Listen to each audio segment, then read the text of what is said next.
Sejam bem-vindos. Neste momento estamos começando uma série, Estudos no Sermão do Monte, livro de Mateus, são os capítulos 5, 6 e 7. Vamos começar com o capítulo 5, versículos 1 a 16. Tentar dar uma introdução para facilitar o nosso estudo.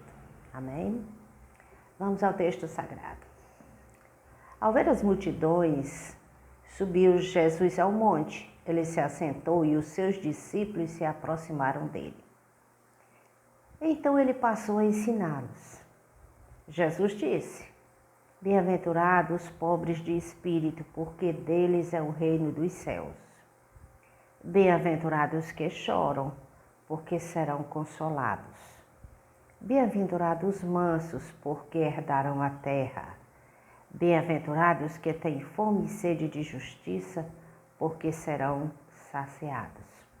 Bem-aventurados misericordiosos, porque alcançarão misericórdia. Bem-aventurados os limpos de coração, porque verão a Deus. Bem-aventurados os pacificadores, porque serão chamados filhos de Deus. Bem-aventurados os perseguidos por causa da justiça, porque deles é o reino dos céus. Bem-aventurados são vocês quando, por minha causa, os insultarem e os perseguirem, e mentindo, disserem todo mal contra vocês. Alegrem-se e exultem, porque é grande a sua recompensa nos céus, pois assim perseguiram os profetas que viveram antes de nós. Está aqui. O tema neste momento é redescobrindo pérolas. Este sermão do Senhor Jesus, o primeiro do livro de Mateus, é uma pérola. São pérolas para a nossa vida. Amém?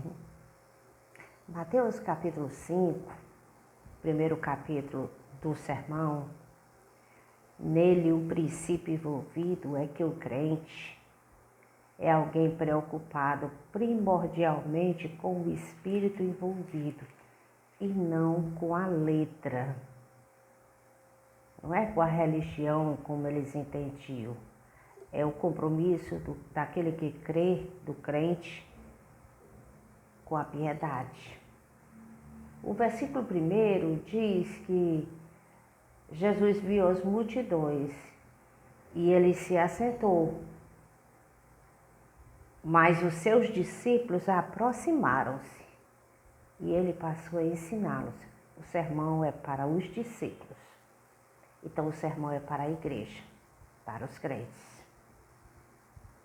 O princípio envolvido não é a forma exterior da religião, mas a devoção, o coração, ter amor e respeito pelas coisas sagradas.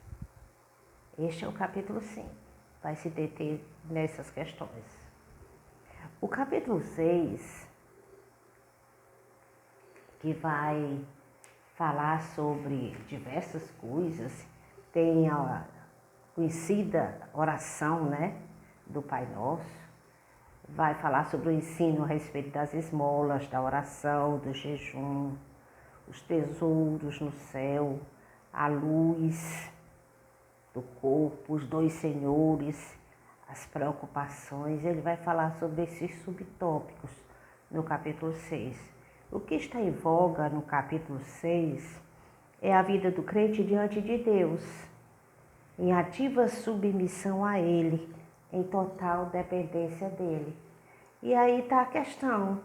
Por isso que se fala das esmolas, o cuidado com o próximo, da oração, do jejum, o princípio do jejum alimentar-se de Deus, abster-se do alimento natural, material, para alimentar-se de Deus. A questão da proeminência, o tesouro do coração, como você vê as coisas, os dois senhores, o que fazer com as preocupações desta vida, a questão da confiança. Então é a vida do crente diante de Deus em ativa submissão, total dependência a Ele, ao Senhor.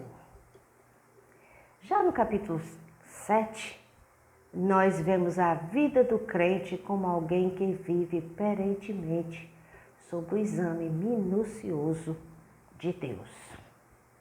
É isso que nós vamos ver no capítulo 7. Começa dizendo: não julgue para que vocês não sejam julgados. Todo o capítulo 7 vai tratar desta questão do julgamento.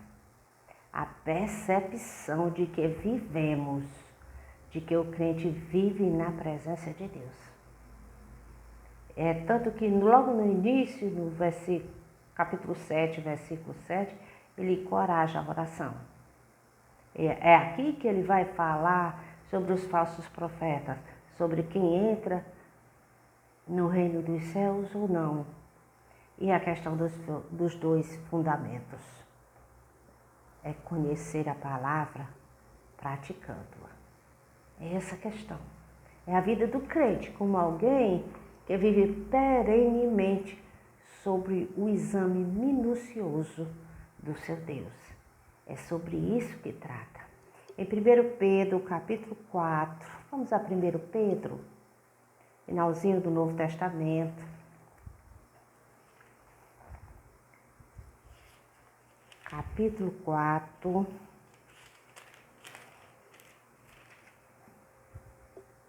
versículos 17 e 19, diz o seguinte: porque chegou o tempo de começar o juízo pela casa de Deus.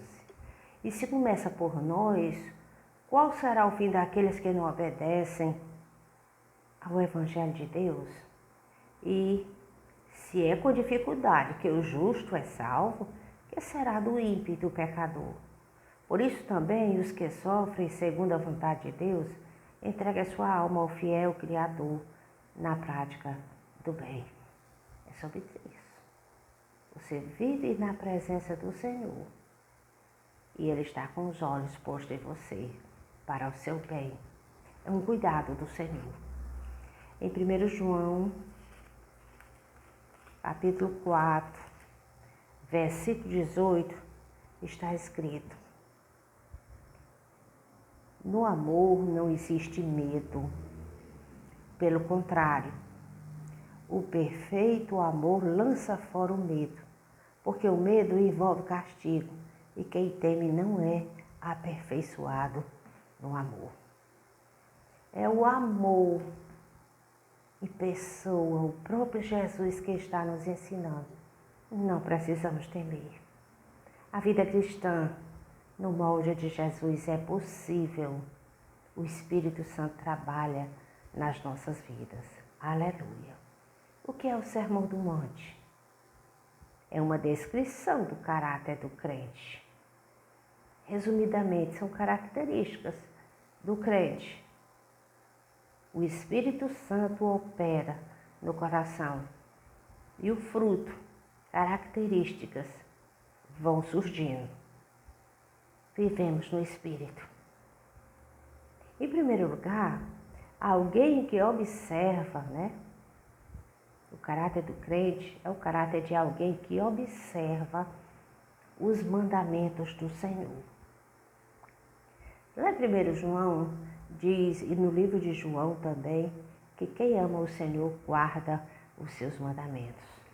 Então é alguém que observa. E Mateus, capítulo 5, versículo 17, no Sermão do Monte, diz o seguinte: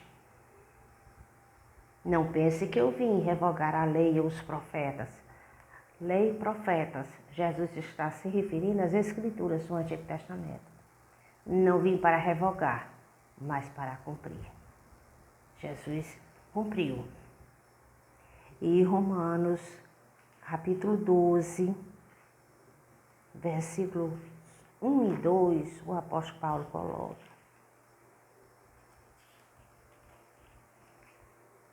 portanto, irmãos, pelas misericórdias de Deus, peço que ofereça o seu corpo como sacrifício vivo, santo e agradável a Deus. Este é o culto racional de vocês.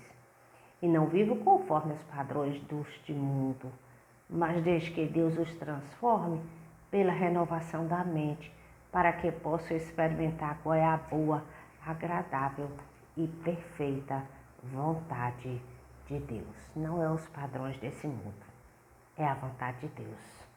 O caráter do crente, o conceito, quem é que é feliz, é contrário ao modelo do mundo, plenamente. Então, o que é o Sermão do Monte? É uma descrição do caráter do crente. E quem é? Como é o caráter do crente? É alguém que observa a lei de Deus, não se amolda com o mundo. É alguém que vive consciente de que está na presença de Deus. E alguém que vive no temor de Deus, porque o Senhor está nos observando e Ele é o juiz de toda a terra. E conforme disse Pedro, o juízo começa pela casa de Deus. O Senhor trabalha nas nossas vidas para nos edificar. Hebreus capítulo 12, versículos 28. Vamos ler esse versículo. Hebreus 12 e 28. Diz assim: por isso, recebendo nós um reino inabalável, retenhamos a graça, pela qual servimos a Deus de modo agradável, com reverência e temor. Pronto. É o exercício disso aqui. Recebemos um reino inabalável. Vamos reter, guardar aquilo que o Senhor nos deu, para que nós sirvamos de modo agradável. Amém? Vamos orar ao Senhor, ser gratos a Ele por todas essas coisas. E muito Ele vai nos ensinar. Grande é o desafio. Amém? Vamos orar. Muito obrigada, Jesus, por este momento, pela Tua palavra, as riquezas da Tua palavra, os tesouros que estão lá, para que sejam revelados a nós. Obrigada, Senhor, porque Tu nos revelas, porque Tu nos ensina, porque o Senhor tem um carinho especial pela Sua igreja. Nos ensina neste momento, abre o nosso entendimento, para que venhamos a aprender a Tua palavra, pôr em prática nas nossas vidas. Muito obrigada, Senhor, pelo Teu cuidado conosco. No Teu nome, amém. Deus abençoe. Até o próximo encontro.